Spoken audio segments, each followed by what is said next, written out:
আসসালামু আলাইকুম, কেমন আছেন সবাই? আশা করি সবাই আল্লাহ তাআলার রহমতে ভালো আছেন। আমিও ভালো আছি। এই তো এই ছেলেটাকে দেখছেন আমার পেঁয়াজ কেটে দিচ্ছে। আমাদের বাড়িতে যে গরুগুলো রাখে ওই দেখাশোনা করে, গরুগুলোর খাওয়া হতে এমনকি গরু ঘর পরিষ্কার হতে সবকিছুই ও করে। এমন একটা ভালো ছেলে, বিশ্বাস করেন, কাজের খুবই একটা মানুষ। যখন যেই ফরমাইশ দেয় সেই ফরমাইশে সে করে। খুবই কাজের একটা ছেলে। এই তো দেখিয়ে দিচ্ছি তেলাপিয়া মাছ রান্না করব, সাথে আজকে ফুলকপি রান্না করব। প্রথমে আমি মাছটা রান্না করব, তরকারিটা পরে রান্না করব। অনেকদিন পর আমার ছোট জাল এখানে আসতেছে। ছোট জাল এখানে থাকে না। আমি একদিন বলেছিলাম আপনাদেরকে আরেকটা ভিডিওতে, ও ওর বাপের বাড়িতে থাকে। আজকে ওর মেয়েকে নিয়ে আমাদের বাড়িতে একটু ঘুরতে আসবে, আবার বিকেলে চলে যাবে। তাই ওর জন্যই আজকে রান্না বান্নাটা। আমার শাশুড়ি তো শ্বশুরকে ফোন করে বলেছিল বাজার থেকে গরু মাংস দেওয়ার জন্য। আমার শ্বশুরও বলেছিল যে গরুর মাংস পাঠাবে। আর এই ফাঁকে যেই তরকারি আর মাছটা আছে আমি ওটাই রান্না করে ফেলছি তাড়াতাড়ি করে। তো আপনারা এখানে দেখতেই পেরেছেন, আমি প্রথমে সবকিছু হলুদ মরিচ লবণ দিয়ে সামান্য রসুন বাটা দিয়ে আমি ভালো করে এগুলোকে কষিয়ে নিয়েছি। আর এই তো কষানো হয়ে গেলে কিছুটা পরিমাণ ঝোল দিয়েও মাছটা নামিয়ে নিয়েছি কিছুটা ধনিয়া পাতা দিয়ে।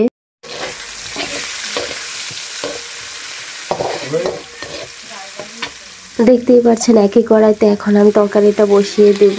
মাছটা আমি নামিয়ে নিয়েছি আরেকটা কড়াইতে। যেহেতু গ্যাসের চুলা কালে ওঠে তাই একটা কড়াইতেই সমস্ত কিছু রান্না করে আলাদা আলাদা পাতিলে ভেড়ে নিচ্ছি সবকিছু। প্রথমে আমি পেঁয়াজ আর কাঁচামরিচটাকে একটু ভেজে এই তো কিছুটা পরিমাণ পানি দিয়ে দিয়েছি। আর এখানে পরিমাণ মতো হলুদের গুঁড়া, মরিচের গুঁড়া, লবণ সবকিছু দিয়ে তেলাপিয়ার মাছের মাথা লেজাটাও দিয়ে দিয়েছি।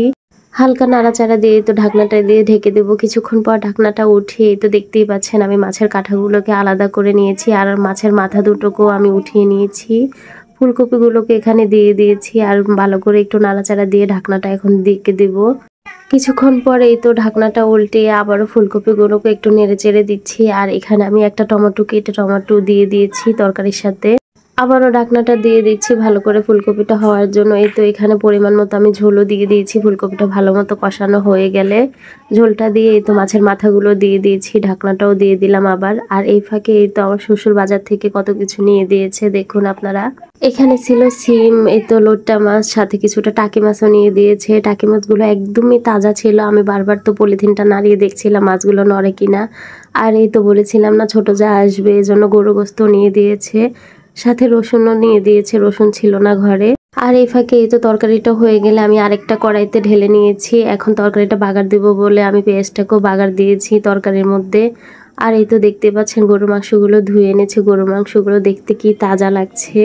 প্রথমে আমি কিছুটা পেঁয়াজ, কয়েক টুকরো কাঁচামরিচ ভেঙে দিয়েছি, পরিমাণ মতো রসুন বাটা, এই তো পরিমাণ মতো আদা বাটাও দিয়ে দিচ্ছি এখানে।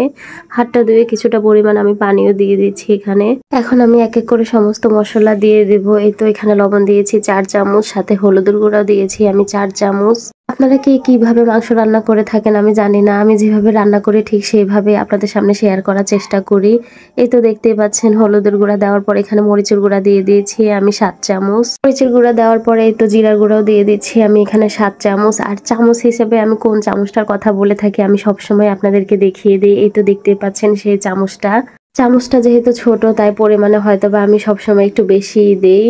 আর এই তো দেখতে পাচ্ছেন কিছুটা তেল দিয়ে আমি এখন মাংসটাকে ভালো করে মেখে নিচ্ছি। সমস্ত মশলা দেওয়ার পরেই তো মাংসটাকে আমি ভালো করে মেখে নিচ্ছি। আর এভাবে মাংস রান্না করলে অনেক মজা লাগে। আমি জানি না আপনাদের কাছে কেমন লাগে, আমার কাছে তো খুবই ভালো লাগে। তাই আমি সবসময় মাংসটাকে এভাবে মেখে বসাই। আর এখন এই তো দেখতেই পাচ্ছেন আমি 5-6টা এলাচি দিয়ে দিয়েছি, 3টাকে তেজপাতাকে আমি ছোট ছোট করে দিয়েছি, আর একটা মাঝারো সাইজের দারচিনিকে আমি টুকরো করে ভেঙে দিয়েছি।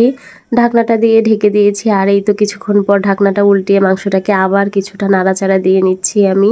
ইতিমধ্যে তো আমার যা চলে এসেছে আর তার মেয়েকে নিয়ে। আমাদের সবার কাছে তো খুবই ভালো লাগে যেহেতু ও এসেছে। আর এই তো মাংসটার ফাঁকে দেখিয়ে দিচ্ছি টাকি মাছের ভর্তা বানাবো বলে টাকি মাছ আর সিম নিয়ে দিয়েছিল আমার শ্বশুর। এখানে 3 পিস টাকি মাছ নিয়েছি আর সিমের সাথে কিছুটা পরিমাণ কাঁচামরিচ দিয়ে সিদ্ধ বসিয়ে দিয়েছি। আর এই ফাঁকে এই তো গরুর মাংসটা আমার হয়ে এসেছে, কিছুটা ধনিয়া পাতা দিয়ে এখন গরুর মাংসগুলোকে নামিয়ে নেব। গরুর মাংসর কালারটা খুবই সুন্দর এসেছে আর খেতেও খুব মজা লেগেছিল, সবাই খেয়েছিল। আর অনেকদিন পর যেহেতু আমার জাল আমার হাতের রান্না খেয়েছে, ও বলেছিল যে গরুর মাংসটা অনেক মজা হয়েছে।